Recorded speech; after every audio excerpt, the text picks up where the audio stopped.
Wrestling has always been a world filled with larger-than-life characters, but very few names spark as much debate as Jeff Jarrett.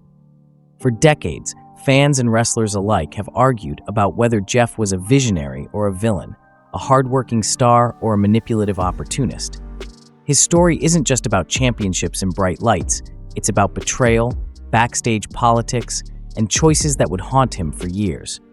Some call him underrated, others call him overhyped, but one thing is certain, Jeff Jarrett's career is a story drenched in controversy. And it all began at a time when wrestling itself was about to change forever. Jeff didn't just want to be a wrestler, he wanted to be remembered. Coming from a wrestling family in Tennessee, he had the business in his blood. But that same heritage made people suspicious. Was Jeff carving his own path, or was he simply another promoter's son with an unfair advantage? When he stepped into the WWF in the 1990s, the crowd noticed him instantly. His flashy outfits, his cocky Double J persona, and his signature guitar smashes turned heads. Yet behind that loud personality was a man desperate to prove that he belonged at the top, even if it meant stepping on people along the way. In 1995, the company placed a bet on a newcomer who seemed destined for greatness, Ahmed Johnson. With his incredible size, chiseled body, and explosive energy, Ahmed looked like the kind of powerhouse who could dominate the WWF for years to come. The fans roared every time he entered the arena, and it wasn't long before the company lined up his first big feud. The opponent chosen for Ahmed was none other than Jeff Jarrett. For Jeff, it was a chance to prove that he could make a star, or break one. For Ahmed, it was his moment to shine. But what happened between them would set the tone for Jeff's reputation in the years that followed.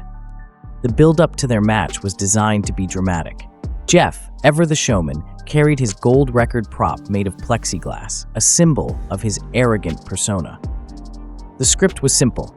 Jeff would smash it over Ahmed's head, the record would shatter spectacularly, and the crowd would gasp in shock.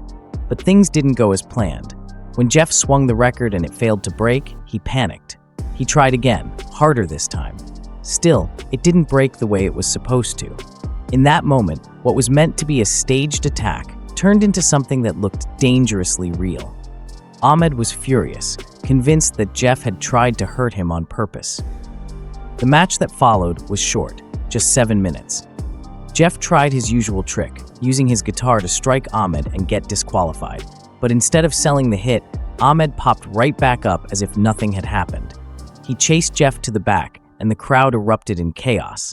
To fans, it looked like Ahmed was unstoppable. To Jeff, it felt like humiliation. A guitar shot was supposed to end the fight, but Ahmed had turned it into a joke. Jeff stormed backstage, furious that Ahmed had no-sold his move, making him look like a fool. From that night on, the tension between the two was no longer just part of the script, it was real. Backstage, the situation only got worse. Ahmed told people openly that he hated working with Jeff. He accused him of being arrogant, difficult, and even dangerous. Jeff, on the other hand, claimed Ahmed was the problem. He said Ahmed didn't know how to work with others, didn't communicate, and kept himself isolated from the locker room. To Ahmed, staying quiet was a form of respect, listening to veterans and observing before speaking. But to Jeff and others, it came across as being standoffish, even hostile. What could have been just a professional disagreement slowly transformed into personal animosity. The feud left scars on both men's reputations. For Ahmed, fans wondered if he had the temperament to last in the wrestling business. For Jeff, whispers began to spread that he was manipulative, self-serving, and unable to get along with others. And then came the most explosive accusation. Ahmed suggested that Jeff might have been racist.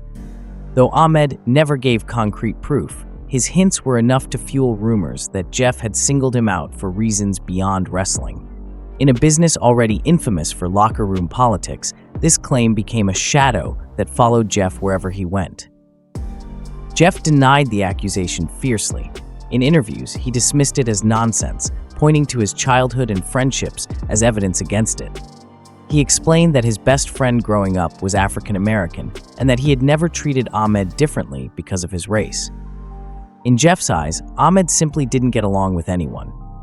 To him, Ahmed was guarded, suspicious, and always seemed to have a problem with the people around him. But denial didn't erase the damage. In wrestling, perception often matters more than truth, and the perception of Jeff as a difficult, divisive figure was beginning to harden. Despite the tension, Jeff continued to rise in the business. He gained notoriety for his guitar-smashing antics, his cocky strut, and his ability to get under the skin of both fans and fellow wrestlers. To some, that was proof of his genius as a performer. To others, it was a sign that he was more interested in protecting his own image than building the future of the industry. What happened with Ahmed Johnson wasn't an isolated incident. It was the first in a long series of feuds, arguments, and betrayals that would follow Jeff throughout his career. Each one added another layer to the story of a man who seemed destined to create conflict wherever he went. Yet, as the years passed, Jeff's controversies didn't just stay in the WWF. They grew, evolved, and reached new heights when he moved to WCW and later when he founded TNA. If the feud with Ahmed Johnson had been the spark, what came next would be the wildfire. In the year 2000, Jeff would find himself caught in one of the most infamous moments in wrestling history, a night that would change his career forever and leave fans questioning his place in the business. But to understand just how deep that betrayal cut, you have to step into the chaos of WCW at its breaking point. By the year 2000, WCW was a company tearing itself apart from the inside. Once considered the only true rival to Vince McMahon's WWF, it had become a circus of backstage egos, creative chaos, and ratings that were slipping fast. And right in the middle of the storm was Jeff Jarrett. He wasn't just another wrestler at this point. He was the WCW World Heavyweight Champion. But holding that title didn't make him powerful. Instead, it placed him in the crossfire between two men whose personal feud would drag the company down with them, Vince Russo and Hulk Hogan. Hogan had creative control written into his contract, meaning he could refuse to lose to anyone he didn't want to. Russo, WCW's head writer, was determined to break that control and prove he was in charge. Their battle came to a head at Bash at the Beach 2000, a pay-per-view that fans still talk about as one of the most bizarre nights in wrestling history. Russo wanted Hogan to lose to Jeff, but Hogan refused. With no way out, Russo gave Jeff shocking instructions: go to the ring, lie down on the mat, and let Hogan pin him. For Jeff, the order was humiliating. He had fought his entire career to be taken seriously, and now he was being told to lie down like a prop in someone else's war. When the moment came, Jeff walked out, the title around his waist, the crowd buzzing with anticipation. But instead of putting on a fight, he laid himself flat on the mat. The arena erupted in confusion. Hogan, equally baffled, put one boot on Jeff's chest and pinned him without even breaking a sweat. The bell rang. The title changed hands. And in that instant, Jeff Jarrett's championship reign ended in one of the most infamous matches of all time. Fans didn't understand what they had just seen. Was it real? Was it scripted? Or was it both? After the match, Russo stormed into the ring and cut a scathing promo, tearing into Hogan and swearing that the company would move on without him. But for Jeff, the damage was already done.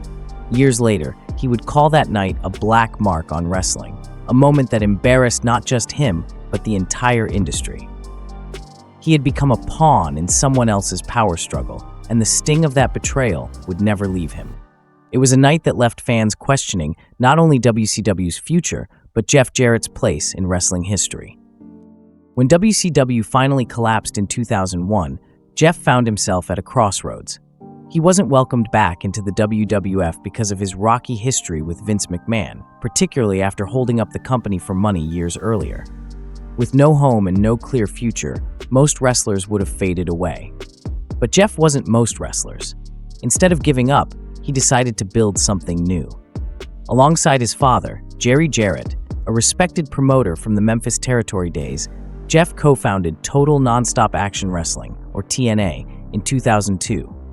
It was a bold gamble, starting a wrestling company at a time when WWE was dominating everything, but Jeff believed he could create an alternative that fans desperately needed. In the beginning, TNA had promise. It introduced the six-sided ring, a fresh roster of hungry young talent, and a style that mixed traditional wrestling with high-flying innovation.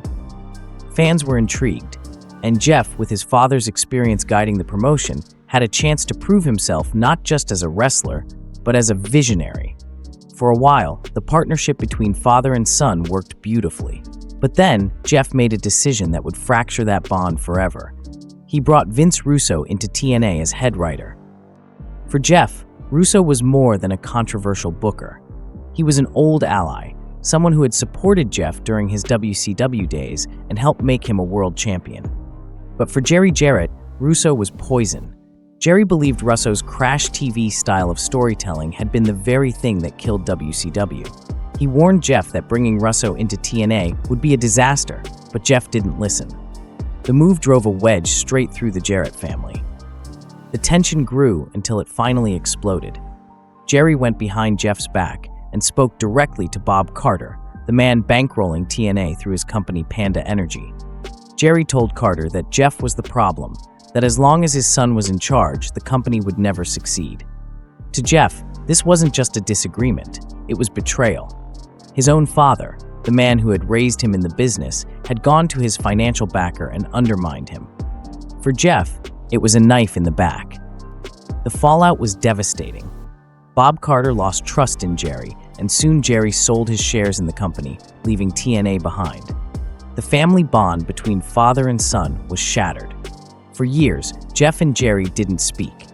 The only way they could eventually repair their relationship was by agreeing never to discuss wrestling again. Jeff would later say that this betrayal cut deeper than anything a fellow wrestler, promoter, or executive had ever done to him. Because while enemies in the business come and go, the pain of being betrayed by your own blood is something that never truly heals. Still, Jeff pressed on. TNA was his creation now, and he poured his entire soul into it. But as time went on, the cracks began to show. The arrival of big names, power struggles, and personal scandals would slowly unravel everything Jeff had built. What began as a dream of creating the future of wrestling was about to spiral into chaos, scandal, and heartbreak. And the first blow would come from a place Jeff least expected, his own personal life. By 2006, Jeff Jarrett's gamble on TNA was starting to pay off. The company had secured television deals, developed its own loyal fan base, and even attracted some of the biggest names in wrestling. Among them was Olympic gold medalist Kurt Angle, who joined TNA in 2006 in a move that shocked the industry. His arrival was hailed as a game changer, giving the young company instant credibility. Soon after, his wife Karen Angle was introduced as an on-screen character. To the fans, it looked like TNA was creating a power couple storyline. But behind the curtain, reality was far more complicated, and the line between fiction and truth would soon blur in ways no one expected. Jeff, who had already suffered a devastating personal tragedy when he lost his wife to cancer, began forming a close relationship with Karen. She was still legally married to Kurt at the time, though their relationship was crumbling. What began as friendship and support slowly turned into something more. Rumors spread quickly in the locker room, whispers that Jeff and Karen were together. For a man already viewed as controversial and divisive, the scandal was like gasoline thrown on a fire. Jeff denied everything at first. Even when Dixie Carter, the company's president, confronted him directly, he insisted the rumors were false. But secrets rarely stay hidden in wrestling, and this one was about to explode. In 2009, the truth came out in dramatic fashion. A TNA employee called into a radio show and revealed publicly that Jeff and Karen were living together. The story spread like wildfire. Fans debated it, wrestlers picked sides, and Dixie Carter was furious. Not because of the relationship itself, but because Jeff had lied to her. In that moment, her trust in him evaporated. Dixie suspended Jeff on the spot, stripping him of power in the company he had co-founded. For Jeff, it was a nightmare come to life. His personal life had now bled directly into his professional one, and the empire he had built was slipping out of his hands. The scandal also created a war inside the locker room. Kurt was furious with Jeff, calling him out publicly and threatening to beat his ass. Wrestlers began dividing themselves into factions, some siding with Jeff, others with Kurt. Those who tried to remain neutral lived in fear that choosing the wrong ally might cost them their jobs. What should have been a private matter became an open wound that infected the entire company. To make matters worse, TNA turned the drama into storyline. Jeff was scripted to taunt Kurt by having Karen's kids call him Daddy Jeff, and in one infamous segment, Kurt was forced to walk his ex-wife down the aisle on television to marry Jeff. What was real and what was fiction became impossible to tell, and the toll it took on all three of them was enormous. When Jeff finally returned to TNA in 2010, he was no longer in control. Dixie Carter had used the scandal as an excuse to push him out of power. Jeff was now just another performer, stripped of his influence in creative decisions. Meanwhile, Dixie surrounded herself with new advisors, including Hulk Hogan and Eric Bischoff. The two veterans had been brought in to help take TNA to the next level, but instead they pushed through sweeping changes that crippled the company, moving from the unique six-sided ring back to a standard one, going head-to-head with WWE on Monday nights, and focusing on aging stars over the homegrown talent that had once defined TNA. To Jeff, it felt like watching his own house burn down while he was powerless to stop it. He had built TNA from nothing with his father, poured his sweat and soul into it, only to see outsiders dismantle everything piece by piece. He compared it to seeing a stranger torch your home while you stand there helpless. What made it even worse was that Hogan and Bischoff manipulated Dixie Carter, convincing her that their vision was the future, while Jeff could only stand by in frustration. He later said that TNA's downfall after 2010 was the direct result of their influence, and that Dixie didn't truly understand what she had signed up for when she handed them power. But Jeff's war with Dixie didn't start with Hogan and Bischoff. It went back years. As early as 2005, Dixie had stripped him of his role on the creative team, handing the reins to Dusty Rhodes. Jeff resented that decision deeply, feeling like he was being cut out of the very company he had built from scratch. Over time, their relationship grew toxic. Wrestlers and staff backstage learned quickly that they could play Jeff and Dixie against each other. If they didn't like Jeff's decision, they went to Dixie, hoping she would overrule him. If Dixie pushed back, they ran to Jeff. The company became a battleground of politics, with no clear leadership and chaos brewing behind every curtain. The breaking point came in 2013. That year, Jeff tried to buy a major stake in the company, hoping to regain some control. The Carter family blocked his attempt outright.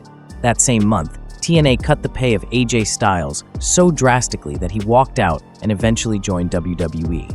For Jeff, losing AJ wasn't just a business failure, it was the clearest sign yet that the company was in free fall. AJ had been the face of TNA, the man who symbolized everything the company could have been. Without him, Jeff knew the dream was over. Soon after, he resigned, describing the company as being in a financial death spiral. For more than a decade, Jeff Jarrett had fought to keep TNA alive. He had clashed with wrestlers, executives, even his own father to hold on to the dream. But in the end, all of it slipped away. He walked away from the company he had built with his own hands, no longer the founder, no longer the visionary, just another man watching the wreckage of his creations scatter in the wind. To this day, Jeff insists he holds no bitterness toward Dixie Carter, saying he's long since let go of their issues. But behind those words lingers the story of a man who gave everything to wrestling, only to find that wrestling often gives nothing back. Jeff Jarrett's journey is one of triumph and heartbreak, of ambition and betrayal. He is remembered as a wrestler who could draw heat like few others, a promoter who tried to build something different, and a man whose personal choices shaped and sometimes destroyed the world around him. Some see him as a survivor who always found a way to come back. Others see him as a manipulator who left chaos in his wake. Perhaps both are true. But the real question is this. After everything Jeff endured, betrayals by colleagues, his father, his business partners, and even himself, was he truly the villain of his own story? Or was he just another victim of the brutal, unforgiving world of professional wrestling?